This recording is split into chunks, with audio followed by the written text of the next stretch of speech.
New props. Think they're gonna be awesome. Go!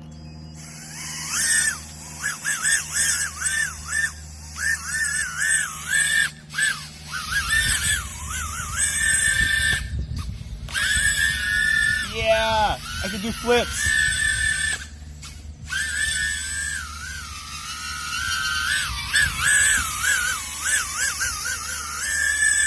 Yet another new prop from DAL. This is actually, I don't even know what the measurements of this prop are. It's a 5-inch prop. It is, I believe, a 4/6 pitch, as they're calling it. It's kind of sort of loosely based off the Cyclone blade, and it's designed by the same designer of the Cyclone blade. And I'm going to show you, they didn't just make this version, they also made a 4-inch quad blade, which looks really good, and a 3-inch tri-blade, which I don't know, maybe it'll be a little questionable. But let's talk about the 5-inch first. All right, so when I first saw this prop, I wasn't that excited about it because it looked like a really good prop, but the ends are blunt and square ends are just really inefficient, and I was really upset to see that they had made such inefficient props.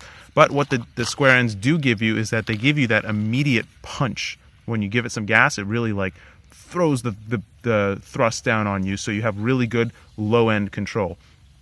Their argument is that this prop is not that inefficient at high RPM, and it is a high-speed prop. It is not a low-speed prop. It's intended for high kV motors. That means above 2400, 2500 kV. Their argument is that you can't have everything in every prop, and I understand that and I agree with that, except for the fact that if they had just rounded the front corner of this blade, it probably would have made it significantly more efficient. I only have 6 of these props because they're kind of like super prototype, and they didn't have many to send out. I'm very thankful to them for them to have sent me a set. And I'm not going to be clipping the ends of the blades like I did with the last HU props because I only have 6 of them.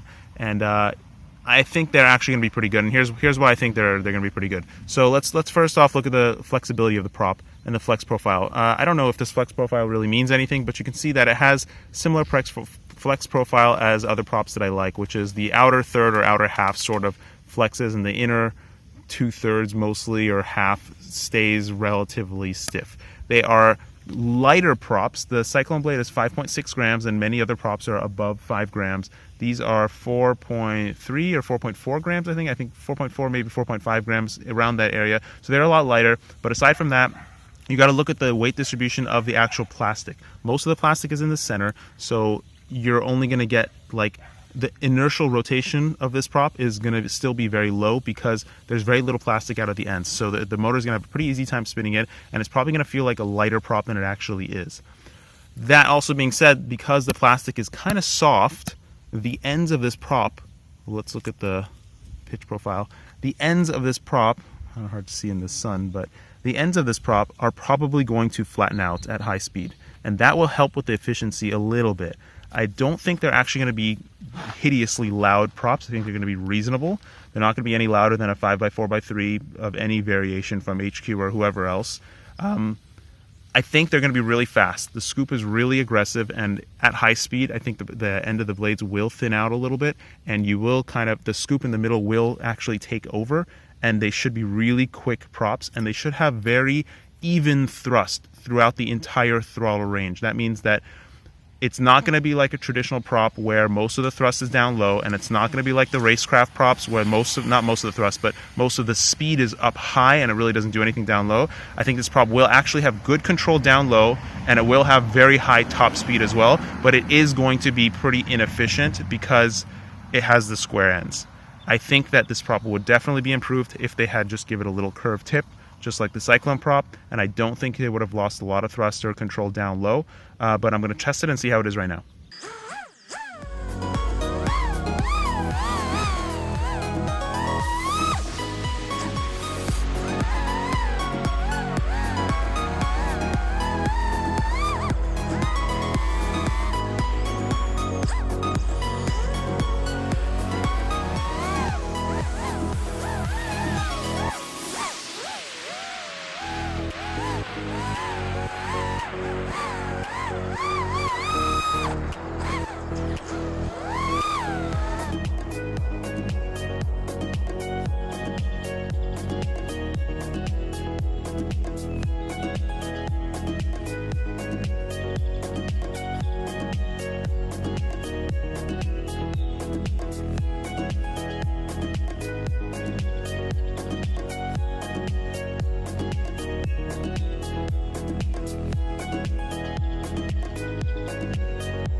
So how did this prop do? It's not crazy inefficient. The HQ543 blade, the 4.5 by the square tip last one that I reviewed, is much less efficient than this prop. That probably has to do with the weight and the stiffness of the blade and the design of the square tip. But this prop is more efficient than that HQ blade, but it is definitely not as efficient as the HQ543 blade in the various polycarbonate formats or anything that anybody has cloned. It is less efficient. I do wish that they would have squared the tip a little bit. The prop feels very punchy. It has very good throttle punch down low, and it has really good top end speed. What I mean by that is that the prop doesn't top out. Like, you can keep going once you get to a high speed. The Cyclone blade feels like it kind of hits a limit and just tops out. It doesn't quite keep going when you get to the highest 20% of your throttle range. And similarly, the HQ 5x4, the 5x4, 5x3 square tip bullnose thing, that thing it sucks so many amps that it feels like it tapers off at the top end, but it can keep going if you had the battery power to go. This prop definitely requires a good battery. It definitely requires a good battery. And if you're into the 5x4.5 hybrid bullnose variations of props, this is a good prop for you to try, because it does have that kind of speed and it has better control than that blade. Definitely much better control than that blade because of the lower rotational inertia of this prop. Unfortunately, I can't say that it's the most durable blade. You can see here I kind of just hit a branch, a little branch. It wasn't like a detrimental crash. I hit a branch and it just shattered the edge of the prop and it bent the prop blade up. And I actually hit a couple other branches and it did the same thing. I couldn't really just bend the prop back and keep going. And in the last video, you see me hit like a whole street sign, and that's all that happened to, well, not all that happened, but that's what happened to the 543 DAL variation. And I was still flying this around well. It wasn't like crazy good, but it was much better than I expected. When I landed, I was surprised to see that I had so much prop damage. I could have actually finished the race with the prop bent up like this. With this, I could not have finished the race. It would not let me fly. It was just too much vibration, too much wobble, and the corner wasn't working very well. So the other things I did try as well was the 4-inch and the 3-inch version. I put the 3-inch on a friend's 3-inch craft just for a minute to try. I didn't expect this blade to be very good, and it's not very good because the blades are not very meaty. What Foxia actually did was, all they really did, I think they designed the 5-inch, and then they just scaled the blade down to 4-inch and 3-inch. Aerodynamics don't really work like that. You kind of have to make it for a specific purpose. The 5-inch blade is okay. The 4-inch blade, I put it on my 5-inch, which admittedly is not the best thing to test the 4-inch blade on, but it wasn't crazy fast. It does require higher speed. This quad blade requires 2800 kV, like solid. Like 2700 kV is the minimum kV I would use this prop on. It is definitely not the most efficient prop, and it also doesn't feel like a quad blade. It feels more like a meaty tri-blade, which isn't necessarily a bad thing, but it's something to note. In 4-inch, I think this prop actually does a little bit better, but you have to try it. It doesn't have as harsh of a throttle onset because it doesn't have the extra inch of blade to give you that punch at the bottom, and it still has the top end. It doesn't really just top out at the top end.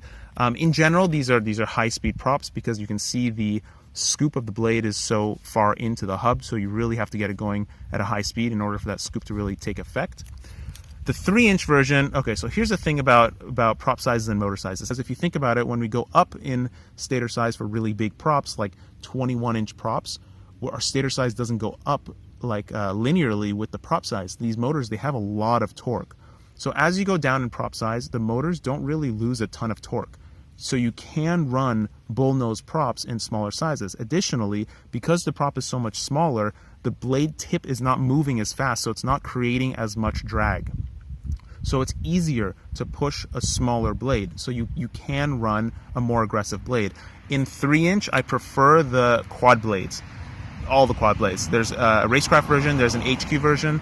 I don't know if there's a DAL version. No, there's a DAL version, but I prefer the quad blades, not like the crazy bullnose tri-blade from DAL. That was like a crazy experiment where they just chopped the end of a 5-inch blade and called it a 3-inch blade.